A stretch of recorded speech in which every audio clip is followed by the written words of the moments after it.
Bienvenidos al programa Conversando con Correa. En esta oportunidad tenemos un invitado muy especial, uno de los pensadores más influyentes de nuestra época, un gran científico, profesor. Me refiero a Noam Chomsky.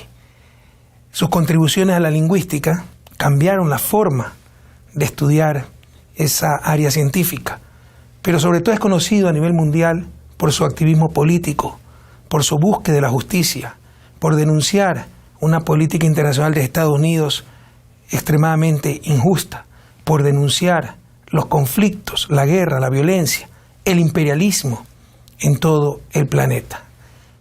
Profesor, bienvenido al programa Conversando con Correa. Muchas gracias por aceptar nuestra invitación. Es un placer estar con ustedes. ¿Qué tal? Muy bien. Ahora vive aquí, en Arizona. Sí, vivo aquí en Arizona. Me casé hace un par de años. Aquí estoy muy bien. Maravilloso. Enhorabuena. Vamos a hablar del imperialismo. Pero primero, ¿podría por favor definir lo que significa imperialismo?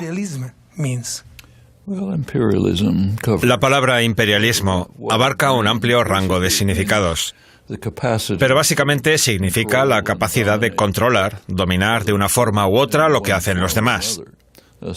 A veces mediante violencia extrema, como la invasión de Irak. Otras veces mediante manipulaciones financieras. Por ejemplo, incentivando la fuga de capitales para imponer un programa de ajustes estructurales. O a veces puede ser secuestrando a presidentes, como hace un par de años. Puede ser de muchas formas, pero básicamente significa la capacidad de dirigir, controlar y salirte con la tuya sin siquiera ser censurado ni castigado, que es algo crítico. Y a veces, mediante acuerdos de libre comercio, tratados de inversión, etc. Están los tratados.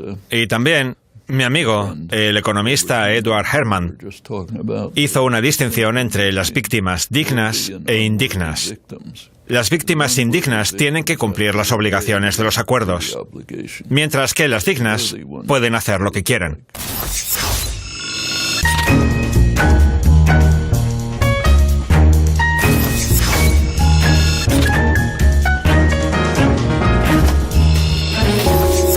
Profesor, el mundo, la política del siglo XXI, se caracteriza por el resurgimiento de Rusia y China, esta última como nueva potencia económica. ¿Seguirá Estados Unidos teniendo la hegemonía del orden mundial? Bueno, de hecho, si analizamos la época posterior a la Segunda Guerra Mundial, el periodo culminante del poder de Estados Unidos fue en 1945. En ese momento, poseían algo así como la mitad de la riqueza del planeta. Tenían un sistema de seguridad increíble. Controlaban todo el hemisferio occidental. Controlaban los dos océanos y las costas opuestas de esos océanos. Tenían un ejército incomparable, armas nucleares. Fue un grado de dominación del mundo sin precedentes en la historia. Pero empezó a erosionarse muy rápido. En 1949 ocurrió un acontecimiento que, curiosamente, en Estados Unidos se conoce como la pérdida de China, que es una expresión muy interesante, porque yo puedo perder mi computadora, pero no puedo perder tu computadora.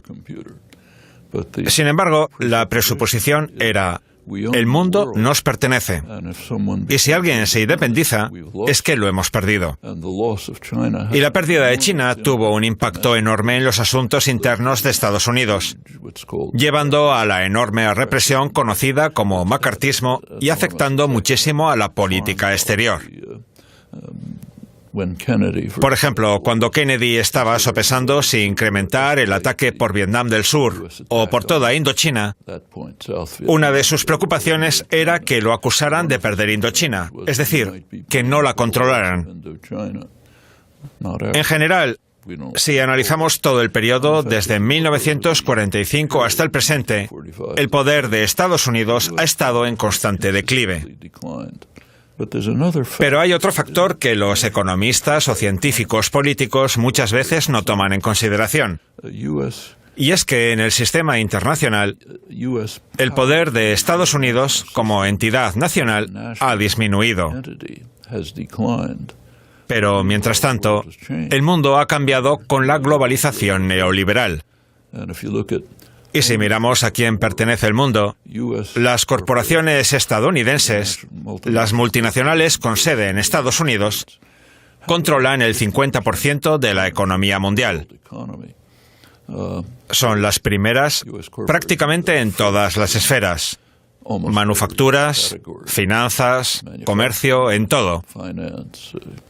Entonces, mientras que el poder nacional ha disminuido en cierta medida, por otra parte, las atrocidades de ese poder económico y, por tanto, político, con base en Estados Unidos, sigue siendo enorme.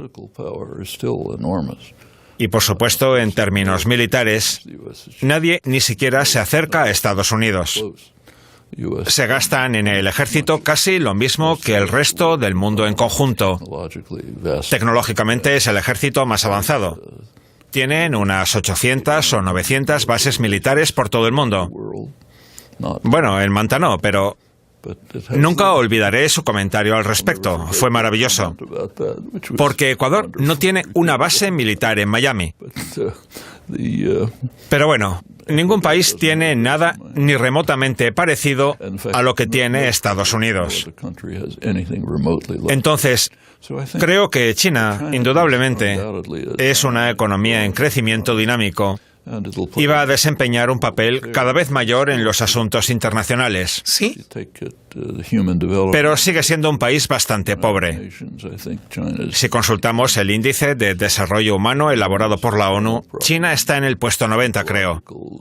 Tiene problemas internos, ecológicos y demográficos muy graves. Hay represión política. Son graves problemas internos que los países más industrializados no tienen. profesor, ha mencionado que Estados Unidos ejerce un poder militar sin precedentes en el mundo. Según Donald Trump, bajo su gobierno, este poder será mayor, mejor y más fuerte. ¿Cuál es la estrategia militar de Estados Unidos bajo la presidencia de Trump? De hecho, es más bien lo contrario. Bajo el gobierno de Trump se está haciendo más débil, menos eficaz. El país en el interior se está desintegrando. Está perdiendo la autoridad y prestigio internacional que pudiera tener antes. Y también se está encaminando a destruir el mundo. La política más importante de la administración Trump es el acercarse a una verdadera crisis existencial. Me refiero al cambio climático. En este sentido, bajo el gobierno de Trump, Estados Unidos se ha separado del resto del mundo. Todos los demás países tienen al menos algún tipo de compromiso para enfrentarse a esta creciente e inminente crisis. Y solamente Estados Unidos, dirigido por Trump, abandonó estos esfuerzos. Además, está encaminándose agresivamente a aumentar la amenaza, a intensificarla concentrándose en extraer aún más combustibles fósiles. Ahora Estados Unidos está adelantando a Arabia Saudí, que es el mayor productor de combustibles fósiles del mundo. Y esto es algo devastador. Lo entiendo. Pero ¿cómo se podría obligar a Estados Unidos a firmar, por ejemplo, tratados ecológicos si tiene un poder militar tan grande? Está claro que Estados Unidos tiene la capacidad para destruirlo todo. Eso no se cuestiona. Pero al igual que el resto de las principales potencias nucleares, tenemos que entender que hemos llegado a un punto en el que una confrontación nuclear entre las mayores potencias básicamente acabará con la vida en el planeta. El primer ataque de una gran potencia nuclear destruirá al país que lo ha efectuado simplemente a causa de las consecuencias de un posible invierno nuclear que se extenderán a lo largo de décadas o tal vez siglos. Hace ya mucho tiempo que hemos alcanzado un nivel de destrucción que supera lo que podamos imaginar. Eso pasó hace tiempo y ahora mismo la cosa se está poniendo aún más peligrosa.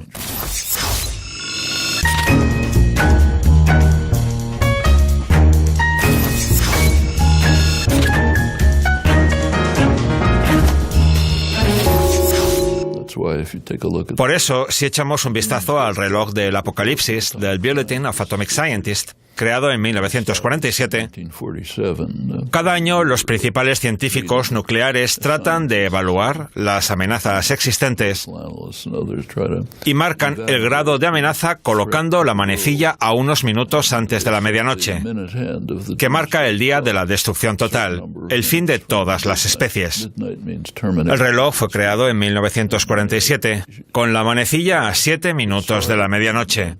Desde aquel entonces, la amenaza ha crecido y una vez llegó a estar a 2 minutos de la medianoche. Eso fue en 1953, cuando Estados Unidos y más tarde la URSS explotaban el tema de una nueva arma nuclear, la bomba de hidrógeno, que podía destruirlo todo a una velocidad muy rápida. A lo largo de los años la manecilla ha ido cambiando de posición y hace un par de semanas volvió a estar a 2 minutos de la medianoche, que es lo más cerca de la destrucción total que ha estado nunca desde el establecimiento del reloj. Muy interesante, profesor. El siglo XX fue el más sangriento en la historia mundial. Sin embargo, usted ha argumentado que el mundo se enfrenta a amenazas aún mayores provenientes de los aterradores arsenales nucleares de ciertos países. ¿Puede la retórica belicista entre Estados Unidos y Corea del Norte materializarse en una guerra de consecuencias impredecibles? Sí, podría, y muy fácilmente. En este caso resulta que existe una solución muy viable para tratar la crisis y todos la conocen muy bien. Es la propuesta de China, que ha estado sobre la mesa durante años y fue apoyada por Rusia y la mayoría de los países. Corea del Norte también expresó su potencial apoyo y es una propuesta que tiene mucho sentido. Se llama la doble congelación. Corea del Norte congela el desarrollo de los misiles nucleares y Estados Unidos corta su constante amenaza, las maniobras militares cerca de la frontera norcoreana. Porque el avión estadounidense más avanzado, el B-52, que es un avión con capacidad nuclear, está constantemente sobrevolando la zona cerca de su frontera. Y es una amenaza muy seria. Ahora, volviendo a los tratados, hay un documento llamado Carta de la ONU que prohíbe ejercer amenaza o usar la fuerza. Repito, amenaza o uso de la fuerza. Y esto es una violación muy grave de la Carta. Es un crimen y lleva ocurriendo todo el tiempo. Si miramos la historia de Estados Unidos y Corea del Norte, es una amenaza muy significativa. Estados Unidos prácticamente arrasó el país en los años 50. Entonces, Estados Unidos tendría que detener esas amenazas y Corea del Norte congelaría el desarrollo de las armas nucleares. Eso podría crear un clima para las negociaciones que podría resolver el conflicto y la crisis de una manera sensible y constructiva. No importa lo que opinemos del gobierno norcoreano, como si pensamos que es el peor gobierno de la historia. El caso es que sabemos que está centrado en lograr un mayor desarrollo económico y ha tenido cierto éxito en eso, de hecho. Pero con todos los programas armamentísticos, la constante amenaza de conflicto o la enorme presión para contener la confrontación tienen todas las razones para querer entrar en una especie de acuerdo que aliviaría la tensión y permitiría un desarrollo económico y un posible avance hacia la unificación. Si miramos la historia de las negociaciones, indican, contrariamente a lo que dice la propaganda, que hay muchas posibilidades. Profesor, el tema principal de nuestra conversación es el imperialismo.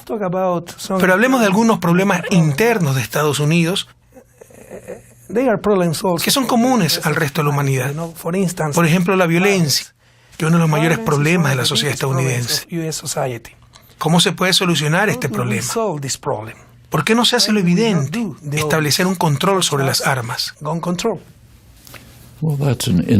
Es un problema interno de Estados Unidos y es una verdadera patología cultural y social. El número de muertes a causa de las armas es 25 veces mayor que en cualquier otro país. De hecho, en cualquier país que no esté en guerra como Siria. Y el índice es 25 veces mayor. Y se ha extendido mucho ni siquiera puedo llamarlo creencia. Es una especie de pasión, según la cual tenemos el derecho divino de portar un fusil de asalto a una cafetería si queremos ir a tomar un café. Pero, ¿de dónde ha salido eso? Se habla mucho de las obligaciones consagradas en la segunda enmienda de la Constitución. ¿Sabe cuándo empezó eso? En el 2008. No es algo que viene de la historia de Estados Unidos. O sea, que la segunda enmienda siempre ha estado ahí. Pero se convirtió en una especie de derecho divino después de la decisión del Tribunal Supremo del 2008 respecto al caso Washington, D.C. versus Heller, que fue una decisión muy curiosa no por sí sola, sino por la manera legal de la que fue tratado el caso. Fue una sentencia muy concreta respecto de un asunto muy concreto. Si miramos la segunda enmienda, dice que para tener una milicia bien regulada, los ciudadanos deben tener el derecho a portar armas. Y el debate era sobre si ese derecho a portar armas estaba condicionado por el establecimiento de la milicia bien regulada o si era un derecho individual independiente de la milicia. Ese era el debate. Y en el caso de la decisión tomada por el juez Scalia, primero tenemos que entender las intenciones de los respetados firmantes, los padres fundadores, los llamados originalistas, los autores, la gente que creó la ley. La decisión de Scalia era que es un derecho individual no condicionado por la existencia de la milicia. Después hubo un debate entre los letrados sobre si era correcto, pero eso era absolutamente irrelevante. Si volvemos a las intenciones de los fundadores, de los auténticos originalistas, ¿por qué querían que la gente tuviera armas? Muy simple, para matar a los indios y controlar a los esclavos. ¿Y por qué necesitaban a la milicia? Porque venían los británicos. ¿Y algo de eso sigue siendo relevante? Sí, eso tiene un significado histórico. ¿Pero acaso alguno de esos argumentos se pueden aplicar hoy? No. La segunda enmienda no tiene aplicabilidad alguna. Esas discusiones son totalmente irrelevantes y los hechos hablan por sí solos. Porque si nos preguntamos por qué los colonos necesitaban armas, es cierto que tenían que mantener el control sobre la población esclava en el sistema de esclavitud más cruel de toda la historia de la humanidad. Y tenían que expandirse por el continente y exterminar a la población. Para eso necesitaban las armas. Así que es una lección muy curiosa que nos enseña la segunda enmienda, si la leemos con atención. Pero lo que se discute es totalmente irrelevante, casi completamente irrelevante. Y lo que establece la decisión del 2008 es totalmente opuesto a la opinión tradicional que se ha mantenido durante cientos de años.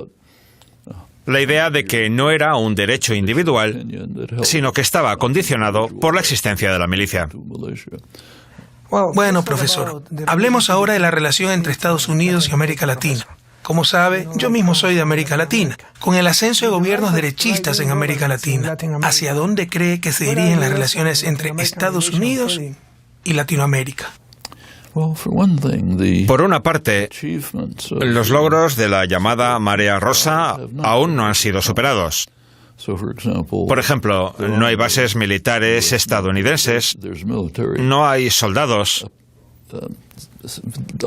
No en Ecuador. Hay intervención militar, pero no hay bases militares como tales. Pero lo que es aún más interesante, el FMI, que es en gran medida una rama del Departamento del Tesoro de Estados Unidos, ha sido casi expulsado del continente. Están regresando. Están tratando de volver. Pero fíjese, los militares también están tratando de volver. Pero la situación es distinta a la que había antes. Los tiempos cuando Estados Unidos podía derrocar gobiernos cuando quisiera pasaron. Pueden hacer cosas como apoyar el golpe de Estado militar en Honduras. Pero no es nada comparado con la instauración de una dictadura en Brasil, el mayor país del hemisferio. Pueden apoyar o manipular las elecciones de los líderes o algo parecido. Pero no es nada comparado con lo que hacían no hace mucho tiempo. El terror en América Central en la década de 1980, cuando Estados Unidos apoyaba a ejércitos terroristas en todos los países de la región, o cuando no podían controlar esos ejércitos, los países eran atacados por guerrillas. Eso ya no lo pueden hacer. De modo que sí, también ha habido logros internos sociales. Ahora muchos problemas se están volviendo. Pero en efecto creo que ha habido logros sustanciales. No estoy muy de acuerdo con usted, profesor, porque creo que hay otro método. Sí pueden derrocar gobiernos en América Latina y todavía lo hacen. Por ejemplo, utilizan los medios de información para desestabilizar cualquier gobierno. Pueden desestabilizar gobiernos, pero eso es muy distinto a organizar un golpe de Estado militar, como lo han hecho durante años con impunidad.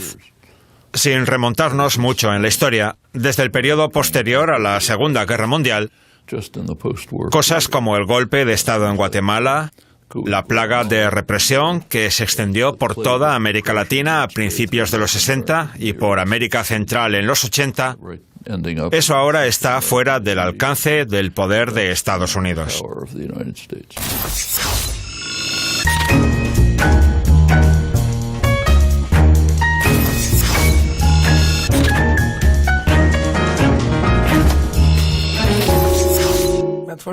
Por ejemplo, ¿cómo evalúa la política de Estados Unidos en relación a Venezuela?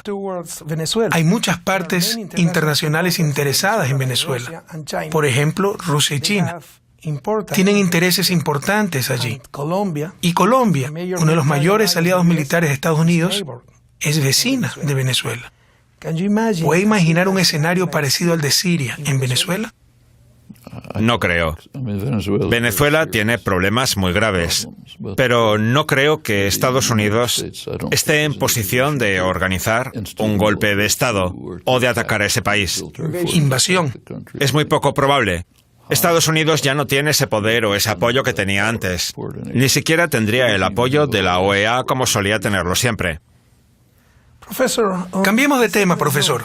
El Reino Unido no permite a Julian Assange salir de la Embajada de Ecuador en Londres, de nuestra embajada.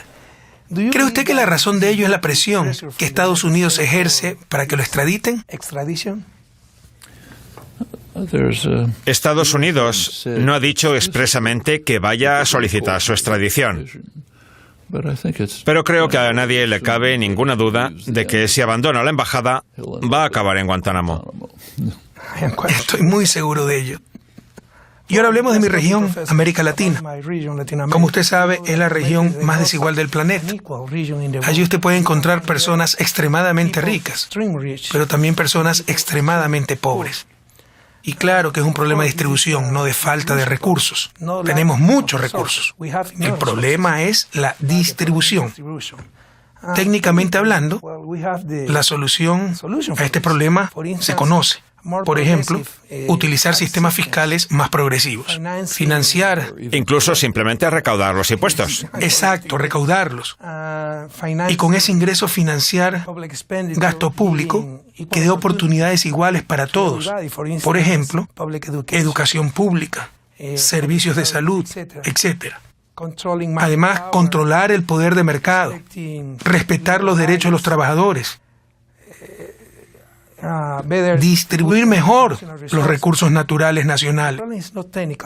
El problema no es técnico, sino político, ya que intentar resolver este problema haría daño a las élites que siempre nos han dominado. Pero esas élites poseen los medios de producción y los medios de comunicación. Cualquier gobierno que intente resolver este problema será atacado. Sí, pero el ataque siempre se puede repeler. Y ha habido progresos. Por ejemplo, el número de las posibilidades educativas. Eso ha cambiado. Por ejemplo, en Brasil, mi mujer es de allí. Bajo el gobierno de Lula, había mucha más participación de un amplio sector de la población en la educación. ¿Y dónde está Lula ahora? Pues Ya sabe lo que está pasando allá. las cosas no se logran fácilmente. Tienes que seguir luchando. Y choca que sea una de las personas más populares del país y estén bloqueando su participación en las elecciones. Sin embargo, hace 30 años Estados Unidos simplemente habría instaurado una dictadura militar, ¿de acuerdo? Las cosas han cambiado. Y la última pregunta, profesor. Si usted, profesor, fuera un honesto líder político latinoamericano, ¿cómo enfrentaría este problema? Pues de la misma manera que lo hacía usted en Ecuador o Lula en Brasil, o como lo está haciendo Evo Morales en Bolivia. Hay mucho que corregir. No estoy diciendo que eso se acerque a la perfección, pero tampoco que todo está mal. Por ejemplo, el caso de Brasil, que es el país más importante de la región. Lula nunca logró ni intentó seriamente cambiar las bases de la economía para pasar de fundarse en la exportación de materias primas a un desarrollo interno real. Es muy diferente del este asiático en este sentido. Ellos hicieron lo contrario. Hubo una corrupción enorme, pero estas cosas se pueden corregir, y esa es la tarea a cumplir.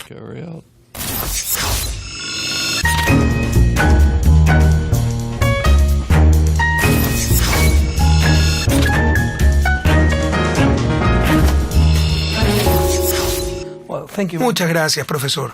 Como siempre, ha sido un placer hablar con usted. Gracias por haber aceptado nuestra invitación. Espero volver a verlo muy pronto. Todavía espero visitar Ecuador. Muchísimas gracias a todos los televidentes por seguirnos en el programa Conversando con Correa. Hasta la próxima oportunidad. Un fuerte abrazo a todas y a todos.